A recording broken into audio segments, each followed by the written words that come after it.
नमस्कार, क्रांतीपत्र न्यूज मध्ये आपलं स्वागत आहे. मी संपादक जावेद खान मोलानी. मंडळी, उन्हाच्या झळा वाढू लागलेल्या आहेत.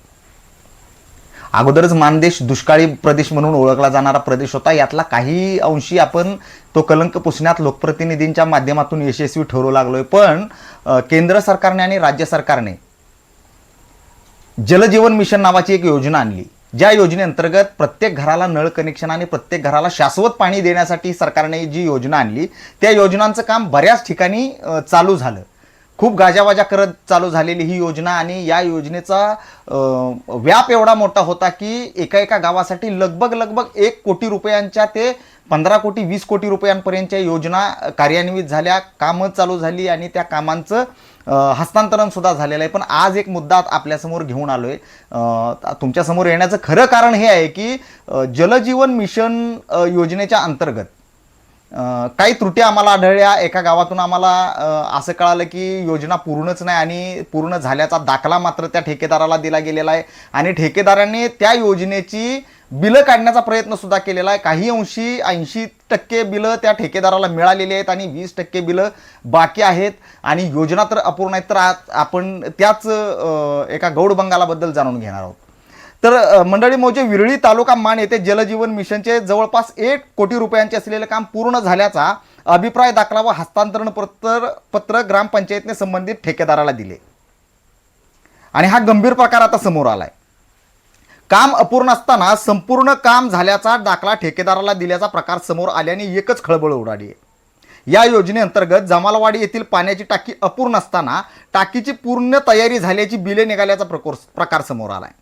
याचबरोबर वितरण व्यवस्था पूर्ण नसताना संबंधित काम पूर्ण झाल्याचा दाखला संबंधित ठेकेदाराला ग्रामपंचायतच्या वतीने दिला गेलाय.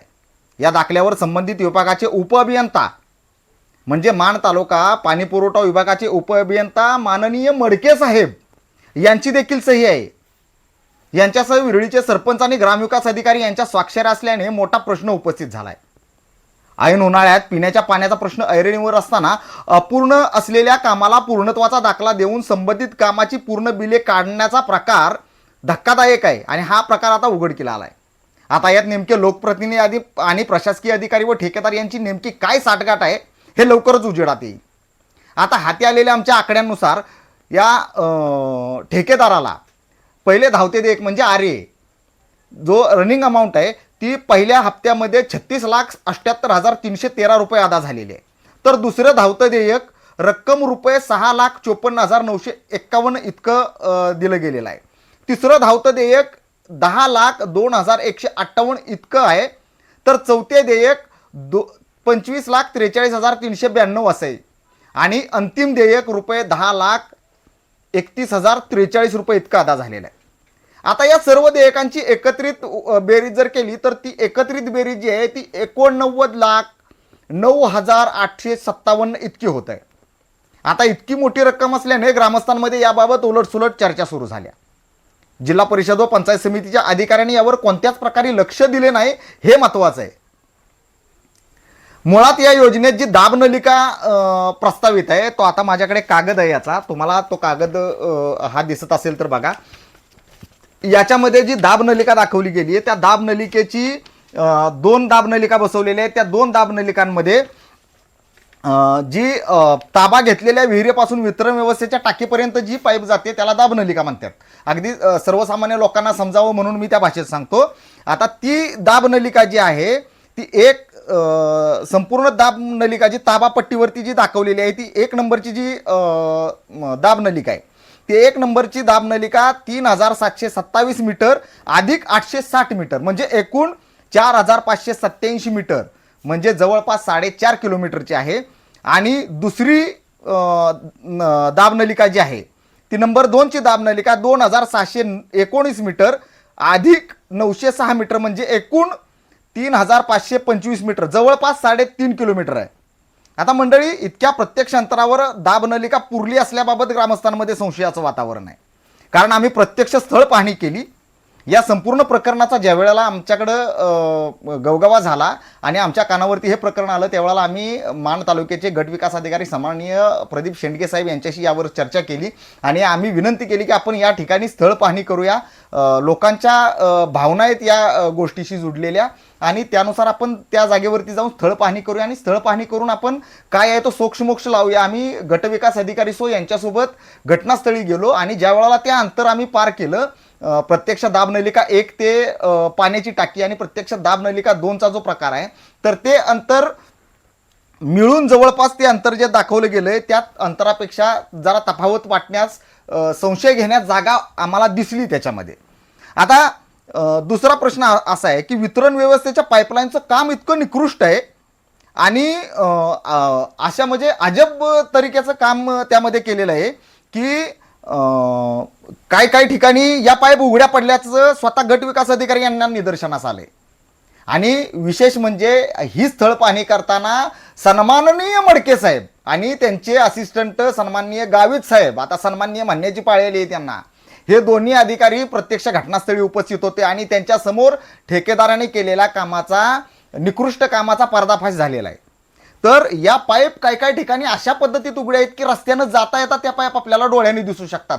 म्हणजे पाईप 3 ते 3.5 फूट पुरण्याची त्याच्यामध्ये तजवीज असताना, त्याच्यामध्ये तो अट असताना ती पाईप चक्क डोळ्यांनी, उघड्या डोळ्यांनी तुम्ही बघू शकता. वरच्या लेवलवरती ती PVCची पाईप आहे, ती पाईप वरच्या लेवलवरती टाकलेली आहे. तर काही ठिकाणी रस्ता क्रॉसिंग वाचवण्यासाठी, आता याच्यामध्ये तुम्हाला अजून एक क्लॉज सांगतो, रस्ता क्रॉसिंग म्हणून एक मुद्दा आहे. या रस्ता क्रॉसिंगमध्ये यांनी रस्ता क्रॉसिंगसाठी तब्बल 75,000 रुपयांची तरतूद आहे आणि त्याचं तसं बिल सुद्धा निघालेलं आहे. तर रस्ता क्रॉसिंगसाठी 75,000 रुपयाचं बिल निघालेलं असताना, रस्ता क्रॉसिंगची तरतूद असताना आणि तो नियम असताना या बहादर ठेकेदाराने चक्क जो रस्त्यावरती पूल असतो त्या पुलाच्या मधली जी पाईप असते खालची, त्या पाईपमधून, त्या सिमेंटच्या पाईपमधून या PVCच्या पाईप टाकलेले आहेत क्रॉसिंग वाचवण्यासाठी. म्हणजे ते पैसे शासनाला गेले असते, त्या पैशाचा चुना लावण्याचं काम इथं झालेलं आहे आणि ती पाईप फुटलेली आहे. अजून ती योजना कार्यान्वित नसताना, दाखला तर दिलाय कार्यान्वितचा म्हणून, कार्यान्वित नसताना ती पाईप आत्ता फुटलेल्या अवस्थेत आहे आणि याला जबाबदार कोण? आता अंतिम देयक मंजूर करताना स्थळ पाहणी केल्याचे अधिकारी सांगतात किंवा संबंधित विभाग त्यावेळी झोपला होता का? ताबापट्टी घेताना ग्रामपंचायतीच्या हे लक्षात आलं नाही का?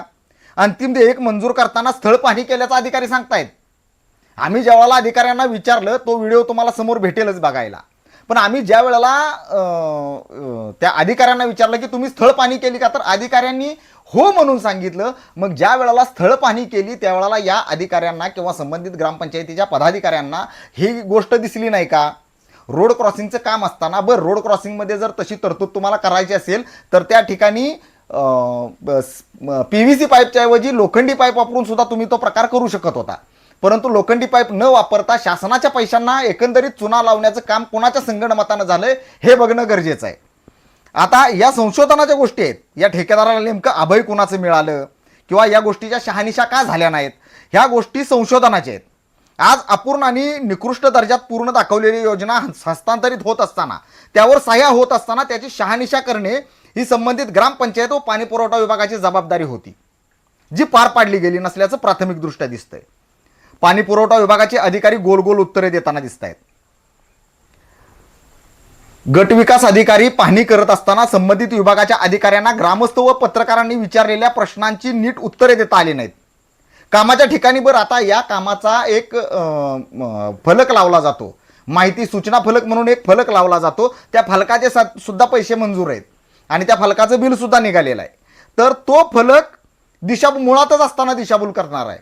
त्या फलकावर जर तुम्ही कधी विरळीमध्ये गेलात आणि त्या फलकावरती जर तुम्ही नजर टाकलीत तर त्या फलकामध्ये दाखवल्या गेलेल्या रकमा आणि त्यांची टोटल जर मारली तर टोटलमध्ये तब्बल 6 ते 7 लाख रुपयांचा फरक पडतोय.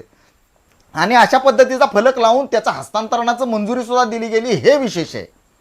आता या बेरजा मेळ खात नाहीत हा वेगळा विषय नाही, या बेरजा मेळ खात नाहीत हे हास्यास्पद आहे की तुम्ही एका तालुक्याचे अधिकारी असताना, एका प्रकल्पाचे पूर्ण अधिकारी असताना तुमच्या शाखा अभियंत्यांनी किंवा तुम्ही या बेरजा बघण्याचं कष्ट सुद्धा घेतलं नाही आणि तुम्ही दाखला काम पूर्ण झाल्याचा दाखला दिलाय. बरं, ग्रामपंचायतीच्या सुद्धा हे लक्षात आलं नाही, हे विशेष आहे.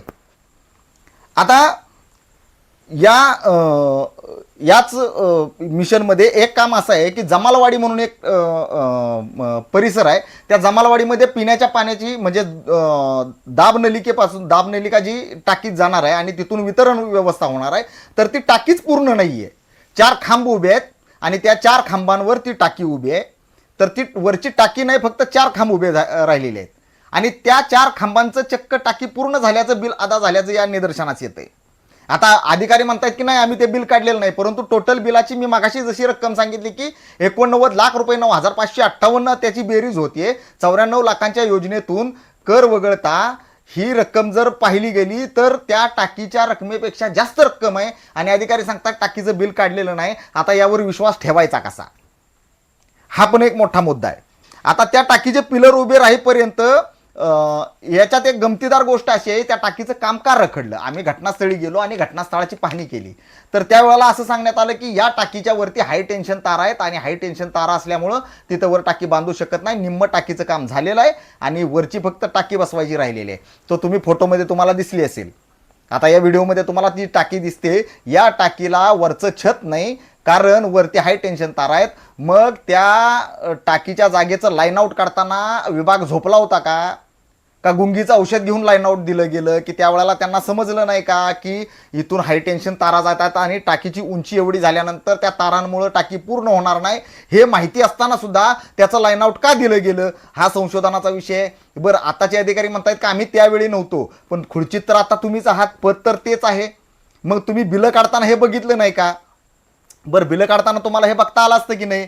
तुम्ही याच्यावरती काय उपाययोजना केली?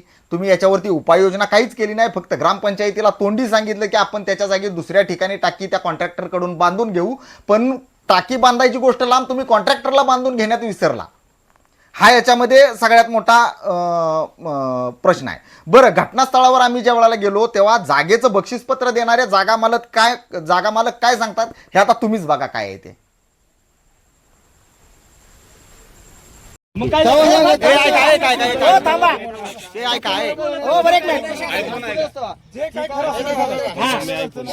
कुठलं कुठं सांगा तुम्ही आम्हाला जागा. मी होतो सरपंच त्यावेळेस, बरोबर, जेव्हा तुमचं बक्षीसपत्र केलं तुम्ही आपण विचारलं कुठे घ्यायची, कुठं दाखवली ती जागा ती सांगा. ह्या टाइमला बक्षीसपत्र केलं त्या टाइमला ती जागा झालं. काम चालू करताना मग तिथं काय करू दिलं नाही तुम्ही? तिथं काम चालू का करू दिलं नाही? तिथं काम करायला अडचण काही माझी नाही. मग तुम्ही अगोदर थांबा, ऐका त्यांचं. आणि अजून सुद्धा काही अडचण नाही काम करायला. फक्त ह्या वावरात वर मी बिलकुल साहित्य जाऊ देणार नाही, ह्या रानात साहित्य येऊ देणार नाही. नाही नाही, त्यांचं म्हणणं त्यावेळी काय? मोकळं होतं. आता कुठवर मी आताच नाही विषय चालला, आता नाही. नाही ऐका की ज्या वेळेस तुम्ही मग जिथं ते परवा काय- त्यांनी काय सांगितलं ते काय म्हणले, गाबा हे मध्ये बरं आहे, मग इथं आपलं घेऊया एक साईडला. तुम्हाला हे का मला म्हणले इथे घेऊया. त्यांचं नाही सगळं आहे ना. ना बरोबर आहे, मी होतो बरं, आता तो आरोप यांच्यावर नाही, तुम्ही तिथं त्यांना काय करू मी जागा इथं केली, वाडी सांगून मी का दिलं नाही? मग ते चार माझा दोष आहे का? तुमचं नाही, पण तुम्ही विचार करायला पाहिजे पाहिजे ना. ना. काम करता वेळी इंजिनियर म्हणा सर्वांनी लोकांनी विचार करायला पाहिजे होता. झालं का? ऐकलं का आता? बघितलं. आता या सविस्तर गोष्टीत ताबापट्टीवर उपअभियंता मडके साहेब व सरपंच मॅडम यांनी सही करताना तारीख बघितली नाही. प्रत्यक्ष ताबापट्टी आणि तारीख या 3 महिन्यांचे अंतर आढळले. यामुळं आता या सगळ्या गोष्टीत पाणी पुरवठा विभागाचा भोंगळ कारभार आणि ठेकेदाराला पाठीशी घालण्याचा प्रकार समोर येताना दिसतोय. विभागाचे अधिकारी सरळ सरळ टोलवाटोलवी करताना दिसत आहेत. अंग व जबाबदारी झटकण्याचा प्रकार यात दिसून आला. सह्या ज्या जबाबदारीने झाल्या त्या जबाबदारीने अधिकाऱ्यांना उत्तर देता येत नाही. यात नेमके काय गौडबंगाला हे शोधावं लागेल. आता या सगळ्या प्रकारात ठेकेदाराने निकृष्ट दर्जाचं काम केल्याचं उघड दिसत असताना त्या ठेकेदाराची या कामातील 4 बिले अदा झाली असून 5वे बिल प्रस्तावित आहे. या कामाची स्थळ पाहणी केल्याचा अहवाल संबंधित अधिकाऱ्यांनी ताबापट्टीत दिलाय. मग स्थळ पाहणी दरम्यान त्यांना या चुका दिसल्या नाहीत का? ग्रामपंचायत स्तरावर ताबापट्टी घेताना त्यांनी यावर लक्ष देणे अपेक्षित होते, जे दिले गेले नाही. ग्रामविकास अधिकारी व सरपंच यांची ती जबाबदारी होती. 100% काम पूर्ण आणि समाधानकारक झाल्याचा दाखला दिला असताना जळकी कापूसवाडी येथील वितरण व्यवस्थेचा एंड पॉइंट मोजलेला आहे आणि ग्रामपंचायत सांगते की टेस्टिंग झाले आणि ग्रामस्थ म्हणताय तिथं पाणी पोचलंच नाही. सोबतच ठेकेदाराकडून 1 महिना योजना सुरळीत चालवल्याचा दाखला देणं हा एक संशोधनाचा विषय आहे. आता सदर प्रकरणात गटविकास अधिकारी यांनी जातीने लक्ष घातले असून संबंधित विभागाच्या चौकशा करून तसा अहवाल जिल्हा परिषदेकडे पाठवणार असल्याचं सन्माननीय गटविकास अधिकाऱ्यांनी सांगितलंय. आता त्यावर ग्रामपंचायत अधिनियम अंतर्गत कारवाईची शिफारस करणार असल्याचं सुद्धा गटविकास अधिकारी यांनी सांगितलंय. ग्रामस्थ व तक्रारदार यांनी या कारभाराची गटविकास अधिकारी यांनी निष्पक्ष चौकशी करून दोषींवर आरोप निश्चिती करण्याची मागणी केली आहे. पण मंडळी, विरळी गावातील जागरूक तरुणांनी हे प्रकरण उजेडात आणलं. पण आता मुद्दा हा आहे की विरळीचे तरुण व ग्रामस्थ जागरूक होते म्हणून या गोष्टी उजेडात आल्या, पण बाकी ठिकाणी या योजनेत ठेकेदार, अधिकारी आणि संबंधित यांच्यात नेमके काय गौडबंगाल असेल, व्यापक स्तरावर याची चौकशी होणं गरजेचं आहे. क्रांतीपत्र न्यूजसाठी तसेच अजून एक मुद्दा याच्यात आहे. मी सन्माननीय ज्या दिवशीची तारीख त्या ताबापट्टीवरती आहे त्या तारखेचा किंवा ताबापट्टीचा ठराव जो ग्रामपंचायत ठराव करते की यामध्ये एक ठराव गरजेचा असतो की ग्रामपंचायत हस्तांतरणासाठी ठराव देत आहे, तर तो ठराव कोणत्या ग्रामसभेत झाला आणि त्या ग्रामसभेच्या ठरावाची एक प्रत मी सन्माननीय पाणी पुरवठा विभागाचे उपअभियंता सन्माननीय मडके साहेब यांच्याशी संपर्क साधला. त्याच्यानंतर त्यांचे शाखा अभियंता गावित साहेब यांच्याशी संपर्क साधला आणि मला त्याची एक सत्यप्रत द्यावी अशी त्यांना विनंती केली, तर ती सत्यप्रत काय त्यांनी दिलेली नाही आहे. तर सत्यप्रत आम्ही मिळवू. त्या ठरावाची कोणत्या तारखेला तो ठराव झाला आणि ती ग्रामसभा कोणत्या दिवशी झाली याबद्दल ग्रामस्थांचे प्रश्न आहेत की नेमकी ती कोणत्या दिवशी ग्रामसभा झाली आणि त्या दिवशी तुम्ही त्या ग्रामसभेमध्ये तो ठराव घेतलेला आहे, तर त्या ठरावाची एक नक्कल आम्हाला मिळावी म्हणून मी सन्माननीय मडके साहेबांशी चर्चा केली. परंतु मडके साहेबांनी ती प्रत काय मला अजून दिलेली नाही किंवा त्यांच्या शाखा अभियंत्यांनी सुद्धा मला ती प्रत दिलेली नाही. तर ती माहितीच्या अधिकारातून आम्ही ती प्रत मागवून एकदा पुन्हा तुमच्यासमोर ज्या वेळेला येऊ त्यावेळेला ती प्रत सुद्धा तुम्हाला दाखवू, जेणेकरून ग्रामस्थांचे जे आरोप आहेत की ती ग्रामसभा झाली का नाही झाली या विषयावर सुद्धा ग्रामस्थांची जी दिशाभूल झाली असेल किंवा ग्रामस्थांचे जे संशय असतील त्याला सुद्धा काही जागा राहणार नाही. जर ग्रामसभा झाली असेल तर तसा ठराव तुम्हाला ग्रामसभेचा माझ्या माध्यमातून दाखवण्याचा मी प्रयत्न करेन, किंवा जर ग्रामसभा नसेल झाली तर त्याचं खापर नेमकं कुणावर फुटणार आहे हे सुद्धा बघणं औत्सुक्याचं ठरेल. तर मंडळी, जागरूक राहा, सतर्क राहा. आपल्या आजूबाजूला असलेल्या ज्या शासकीय योजना आहेत त्यांच्यावरती एक नजर टाकत चला आणि ते झालेलं काम तुमच्यासाठी आहे आणि तुम्हाला त्याचा फायदा होणार आहे. जर तुम्ही सजग आणि जागरूक असाल तर ते काम ठेकेदार सुद्धा आणि अधिकारी सुद्धा चांगल्या पद्धतीने करतील एवढी मला खात्री आहे. मंडळी, हे सगळं इतक्यावरच थांबलेलं नाहीये. यावर या प्रशासकीय अधिकारी असतील किंवा सरपंच मॅडम असतील किंवा माननीय गटविकास अधिकारी साहेब असतील यांच्यासुद्धा प्रतिक्रिया आम्ही घेतलेल्या आहेत. त्या सर्व प्रतिक्रियांसह आणि यावर होणाऱ्या कारवाईसह पुन्हा एकदा तुमच्या भेटीला आम्ही येऊ. तुर्तास भाग 1 मध्ये एवढंच पहा आणि भाग 2 साठी आमचा चॅनल सबस्क्राईब करून ठेवा. लवकरच आणखी काही पुराव्यांसह आम्ही भाग 2 मध्ये तुम्हाला सविस्तर माहिती देऊ. तोपर्यंत क्रांतीपत्र न्यूजला वेळ दिल्याबद्दल धन्यवाद आणि क्रांतीपत्र न्यूजला सबस्क्राईब करा आणि पाहत रहा क्रांतीपत्र न्यूज. धन्यवाद.